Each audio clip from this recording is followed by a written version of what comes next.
Peace, peace. Ali, coming back at you on behalf of SAliMyers.com and also L9shop.com. Okay, in this very important video, I'm going to take you from an empty table, as you see. We're going to build an altar, we're going to give an offering, and we're going to burn ancestor money. So I'm going to take you from the whole process, from an empty table to having a full altar, full functioning altar. So I've made videos in the past separating them, so if you want to know how to make an altar, you can look up how to make an ancestor altar, how to burn ancestor money. All these videos are available for you on YouTube if you Google my name, S. Ali Myers. So you're here because you want to set up an ancestor altar, but you may not know how to do it, or more people, what I notice is they overthink building an altar. Altar is very simple. So from this point, I'm going to go through it. I suggest that you watch it, take notes, review it, save it. I'm making this to document how to build an ancestor altar, so there are no more questions on how to do this very important ritual. So as you see, I'm starting out with an empty table. And I like to start out by putting the elements on there, something representing fire, water, earth, and air. Then you put your ancestor items on there.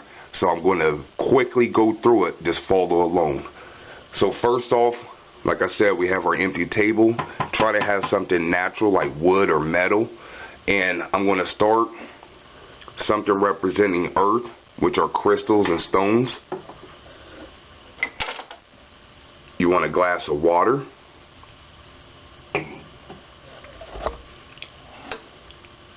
Incense, representing air.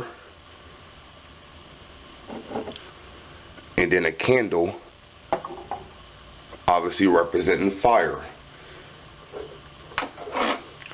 Now for your ancestors, you want to put pictures up. And I'm only going to put one up for the sake of keeping everything simple. But if you have more pictures, you can put a lot of pictures up. Another thing, if you do not know who your ancestors were, if you don't have any pictures or names, you can put a plant or a bonsai tree representing your family tree. So this will cover most of your family that you do not know if you don't know their names or something like that. You can also write their name on a piece of paper or write it in a book. Put all the names of the ancestors that you know, that you can remember, or ask some people in your family of some ancestors' names, and you can put their name in a book or write it on a piece of paper. You can also put the last name if you don't know anybody's first name. My last name is Myers, so I can put the Myers family in there. On my father's side is Stone, so I can put Stone family in there. So you can write down their names on a piece of paper or in a book.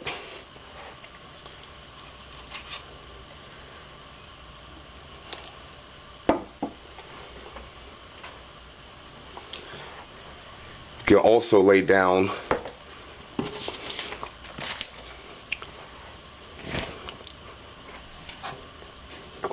an altar cloth. Should have put it first, but y'all get the point.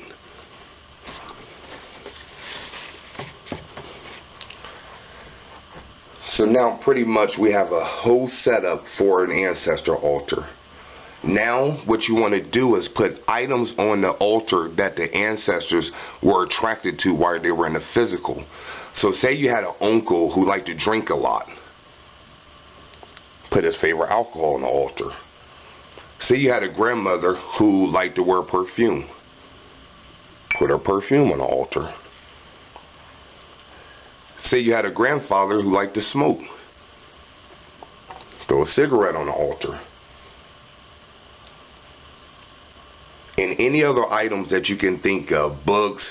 If you had an aunt that liked to write, put a pen on there. If you had someone that liked to type, put a piece of blank copy paper on there. Just use your imagination. Whatever they liked and were attracted to, throw it on their altar.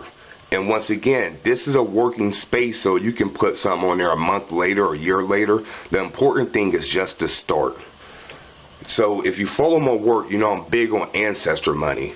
So I recommend having some sort of cauldron or something you can burn ancestor money in. If you're not familiar with ancestor money, Joss Paper, L9shop.com, and also we have information on SAliMyers.com. I'm talking about the ancestor money. So I'm going to take you through that. Here's the lid for the ancestor money or the cauldron. Then I'm just going to throw a couple little mints on there. Ancestor may like some mints. So as you see here, we have a full functioning altar. So this is the setup of the altar. So now we're going to move on to giving the offering.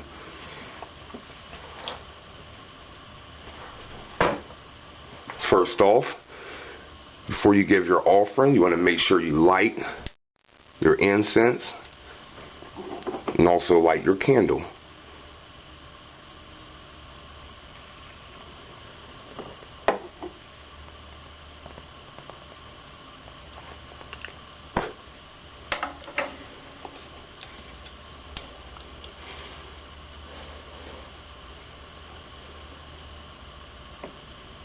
Okay, so now we have a full setup ready for giving an offering.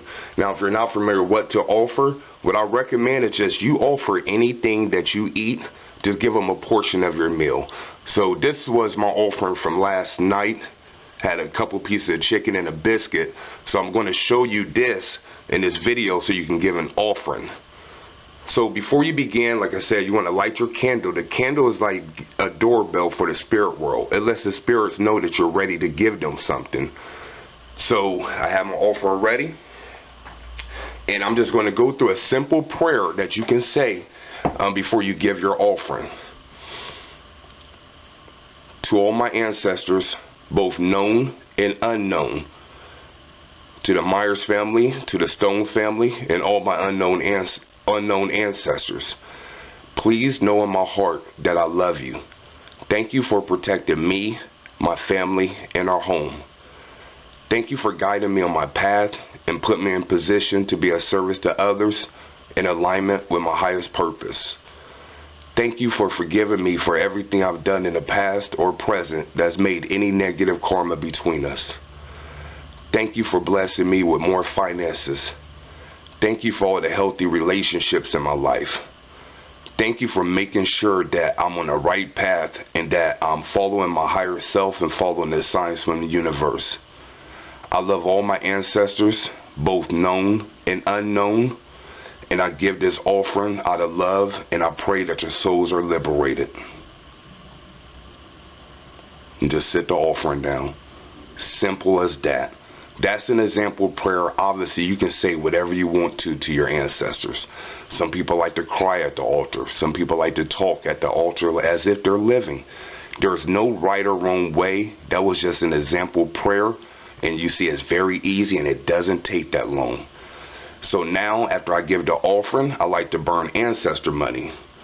Ancestor money quickly is just as to take care of the debt that the ancestors had while on earth. When you transition, that debt trickles to the spirit world, and it also goes to the living ancestors or the living generation. So say you have a lot of ancestors in the spirit realm, they may have a lot of debt. That debt gets trickled down to the living. So that's the reason why a lot of people have financial problems, is their ancestors have not had their debt satisfied. Ancestor money is a good way to suffice that void. So have my ancestor money, and once again, you're just going to direct who you want it to. Now I'm just burning one. You can obviously burn more than one.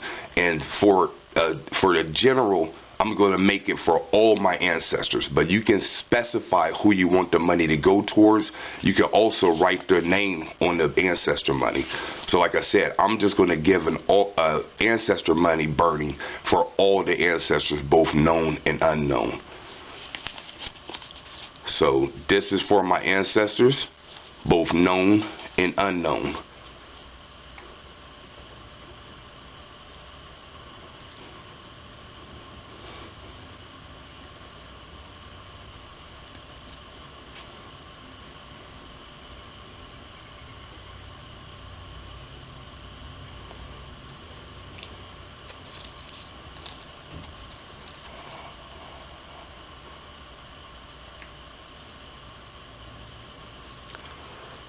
This is for all my ancestors, both known and unknown.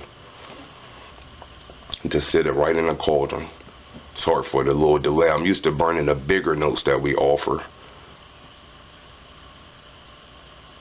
And I like to watch it as it burns out.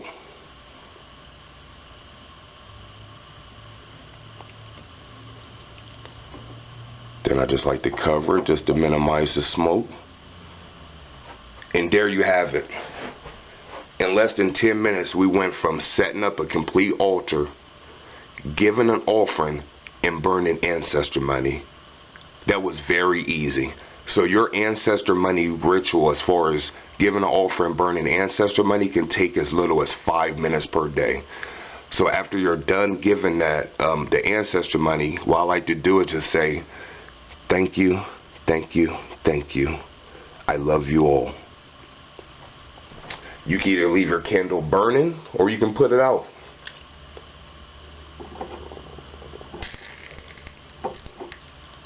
And I like to burn it out. Obviously, you can use a snuffer or whatever if you're not the kind of person that want to touch fire. But it doesn't hurt. Lick your fingers, put it out real quick. Now leave the incense burning. And this is like I said, this is a working altar space. Put it in the most respectful place in your home. I know I get a lot of questions about putting the ancestor altar in a bedroom. I have a video talking about that, but what I recommend is if you don't have any place to put it, then it's better to have it in the bedroom than not have one at all. So like I said, most of these items can be found at L9 shop, like the altar cloth, the incense burning, cauldrons. We have chalices so you can put water. We have crystals, ancestor money, cauldrons. L9shop.com. That's EL, the number 9shop.com.